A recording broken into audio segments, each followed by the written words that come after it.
Hello there.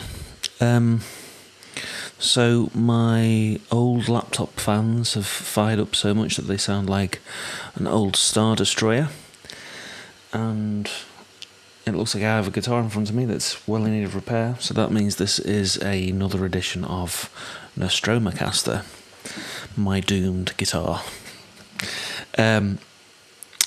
So in the last thing, I think I was doing some sanding, maybe some paint application to the scratches on the guitar, so I'll take you through some of that. Let's put you up through here. So one of the things I'm going through, not there, is I've been slowly starting to try and treat these two holes, if you like, that are in the top coat of the guitar. One was caused by a screw from a GK pickup controller that was on top, and the other one just through my general messiness.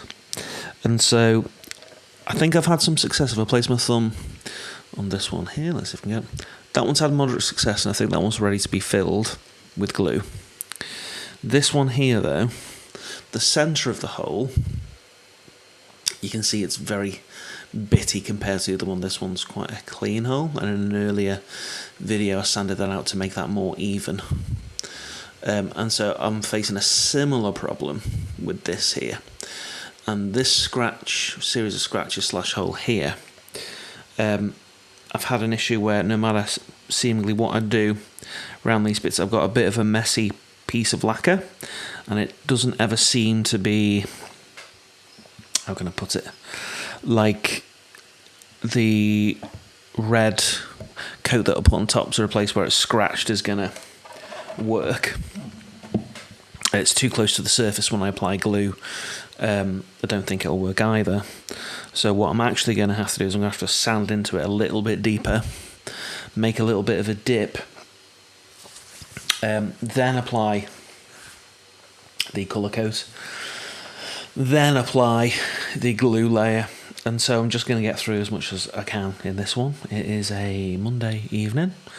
I've just rewatched the last episode of Kenobi, which was awesome.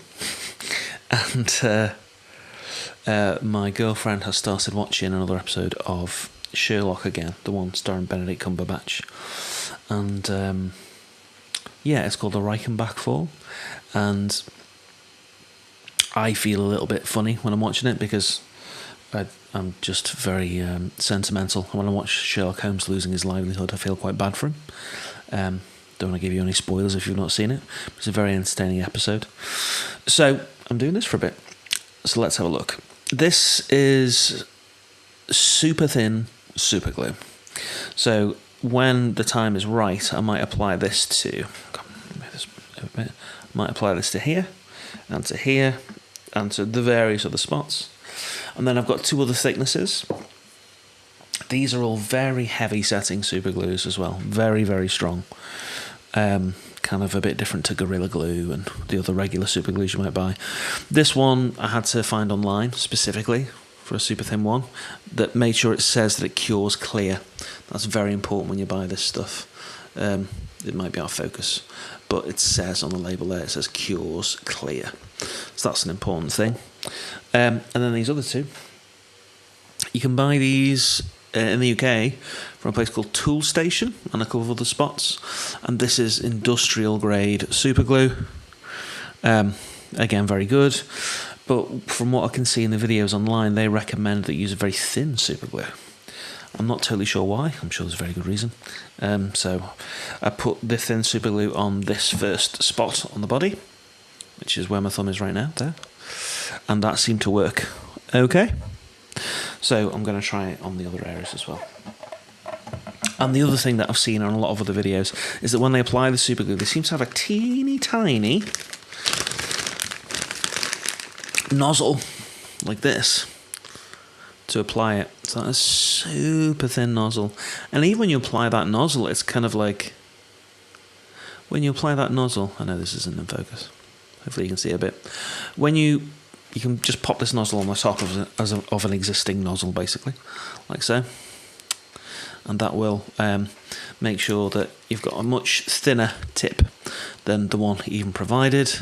It's about 1/4 to 1/8 of the thickness in a comparison. So it means that you can apply very judiciously glue where you need to apply it.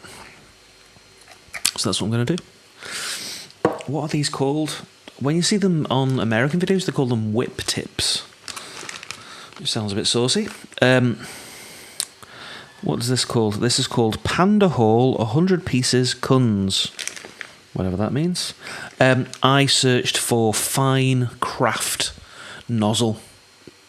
So loads of the stuff, if you want to do very intricate guitar repairs, if it's not necessarily something that comes from like a guitar supplies website or luthier supplies, all that kind of stuff, and especially if you want to find the same things cheaper, like literally the same products and not just resold through a guitar supplier's store, if you search for crafting materials, as in used in jewellery crafting, amateur card crafting, arts and crafts stuff, that's how you'll find these cheaper alternatives. A good old friend of mine called Steve Cole, he always said that, you know, when you were searching for equipment to deal with music technology, all that kind of stuff, if you search for the things recommended through the music retailers, they've normally found it through DIY stores, craft stores, all that kind of stuff, and rebranded it for the music industry. So these ones, I think I got this for like £2 or something. So these were very cheap. So, what am I going to do? I am going to start with my trusty old 800 grit sandpaper, which I'm going to do to sand around bits here.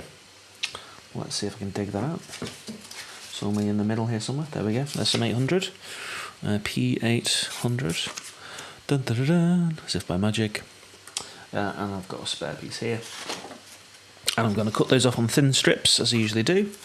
And then put them over my finger, like so, and then apply it to the areas that I need to. So that's what we're up to today. Again, I don't know how many decades this is going to take before I'm finished. I want it to be finished as soon as possible. Excuse me. That's my dinner repeating on itself. I had a pizza. Thank you for asking. So, here we go.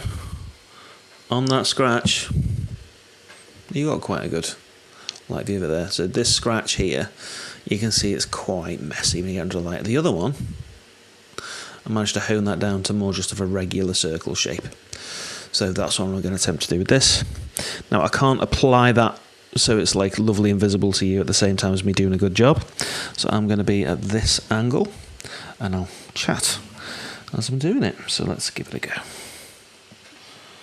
Okay. So if you've watched any of the earlier times I've done this, you'll know that I've said it's very important to keep an eye on when you start scratching with the sandpaper. You'll notice there's a little bit of red in that. So the white is the lacquer that's coming off, and the red is obviously the paint. And so when you get into red, you know you've gone through either the top coat of lacquer, but in this case, the scratches for that lacquer, the paint's actually on top of the lacquer. There were a few little holes in this.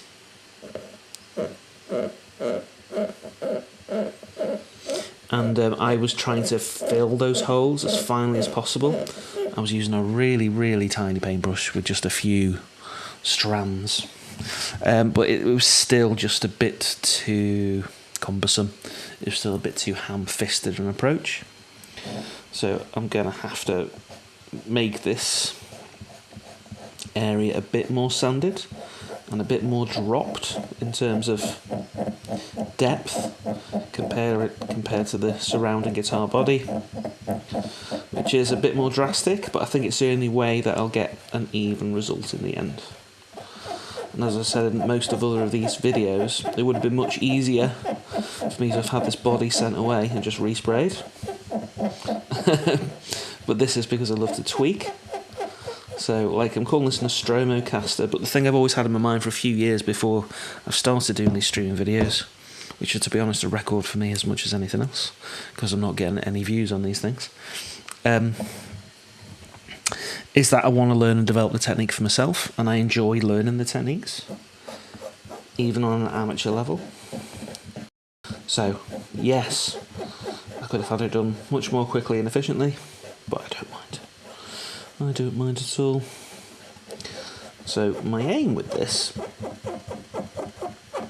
and actually I'm being fairly brutal, although when you say fairly brutal, when you're using a sandpaper grit as high as 800 to start with, you can't actually be that brutal, no matter how hard you try. Like if I'd attacked this with like 150 grit or lower, then we would have gotten a much more intense result a lot faster. Okay, give me a moment. I'm going to get a window wipe to get this off.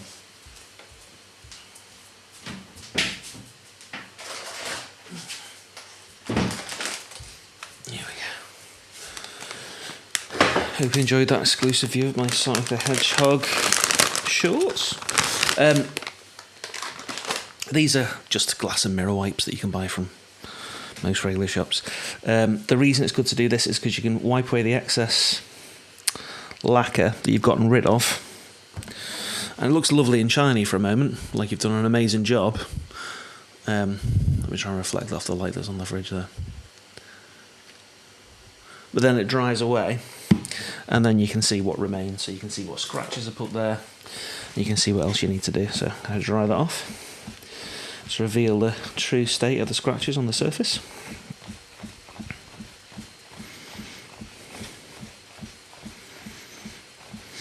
So I am starting to get somewhere, but they're very light, these little dips here, and I think they were caused by just me being incredibly careless with the top of the body, creating scratches.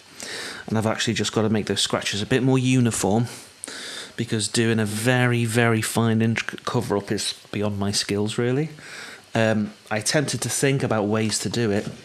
I even tried to copy the Strat video. You'll see these, whatchamacallit, glasses, magnifying glasses that you wear. I was trying to use those to do it, and they are effective to a degree. It's even got a light on it. Let's have a go. Bum, ba, bum. There we go. Blind you there for a moment. But applying a paintbrush using these glasses isn't really particularly something that I can do effectively at all. So what I'm attempting to do here is sand those lighter scratches out. But unfortunately that means I've got to make a deeper scratch overall, but it will be uniform. That's the important thing, it will be a uniform scratch, and that means that when I apply lacquers later on,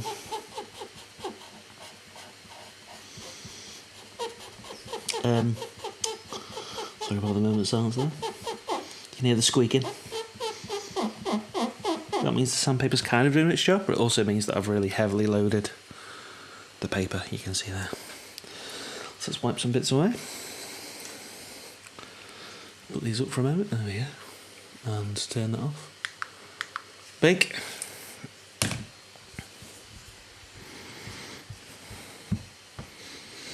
So that's my mission at the moment. I'll probably cut this stream off here just to show where I'm up to. Give the guitar a general clean on the body while I'm at it, why not? And that's just to show you that I am approaching a technique to get this right. It's similar to this area on the guitar as well. Like I managed to do quite a fine... Where am I? I'm going to point my finger so I can see it for myself. In this area of the guitar, not that you can see in this light particular one. No. I can't tell the difference between left and right. In this area of the guitar here, you can probably see a bit of that smudge there. I've tried to get... I will have to get some circle lights and stuff so you can see this stuff more easily. In this area of the guitar there, I've tried that small paintbrush again.